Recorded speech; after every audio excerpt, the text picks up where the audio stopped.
Fabienne. Nicole. Voilà.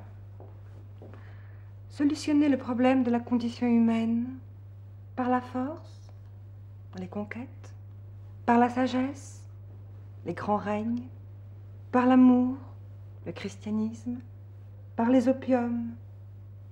Autant d'échecs. Mais aujourd'hui, la science nous propose la loi de la statistique.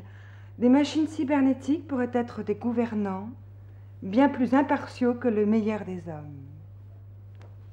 Vasarely. Alors non, vous allez me redire le texte, mais en faisant moins de mimiques. C'est pénible en gros plan, les mimiques. Ah oui. Pensez que vous êtes une femme qui est speakerine. Vous regardez bien au-dessus pour que vos yeux soient ouverts, bien ouverts. Et vous faites moins de mimiques, même s'il y a quelque chose, parce que les mimiques, ça passe pas, ça remue trop, ça fait... Ah oui. Faut pas être comme ça, si vous voulez, mais quand vous avez un geste à faire, le geste doit être coulé.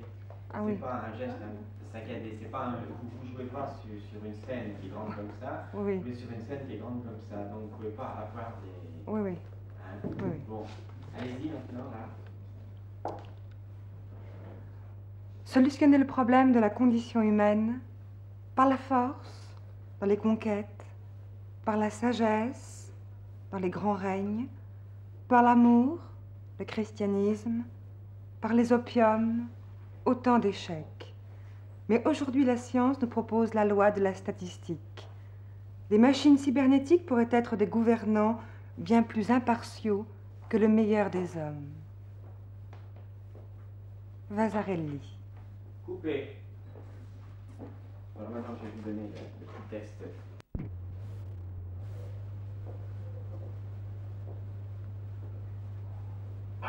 Comme vous voulez.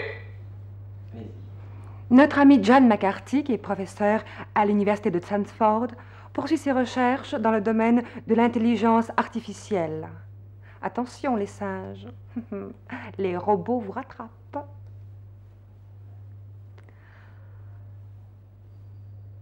Le nouvel invité que nous avons ce soir est un chercheur, bien sûr, qui cherche sa voie entre les scènes de théâtre et la biochimie macromoléculaire. Sur la scène, son nom est Georges Ball, mais entre nous, nous l'appelons docteur Balassa. J'aime beaucoup vous parler, mais certains pensent que je parle trop. Certains chercheurs voudraient me remplacer par une machine.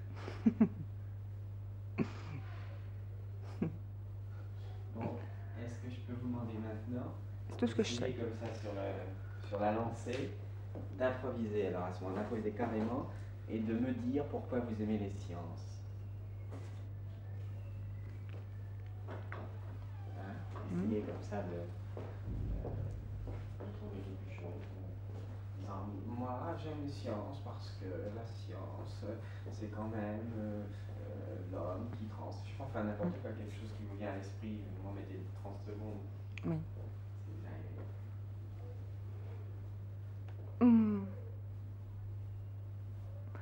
Moi, j'aime les sciences, je le reconnais.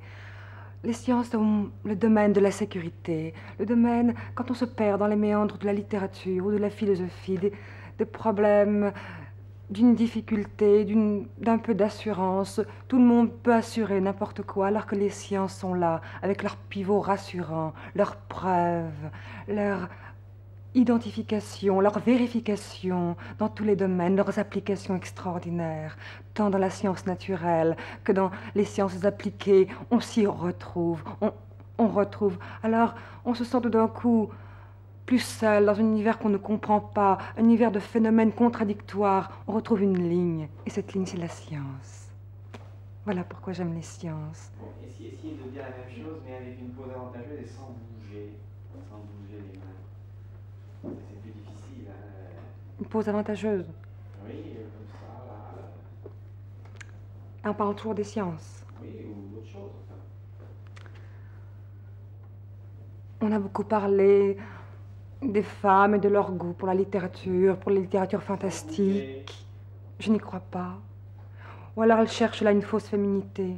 La véritable femme, la véritable féminité est scientifique.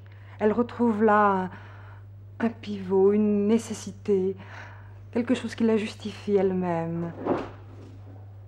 Elle est reconnue dans le domaine du fantastique, de la littérature, de la philosophie. Elle se perd un peu elle-même. Dans le domaine de la science, on retrouve une spontanéité. Oh, c'est... Oh. Souriez, souriez. On va faire les gros plans. Penchez un peu la tête.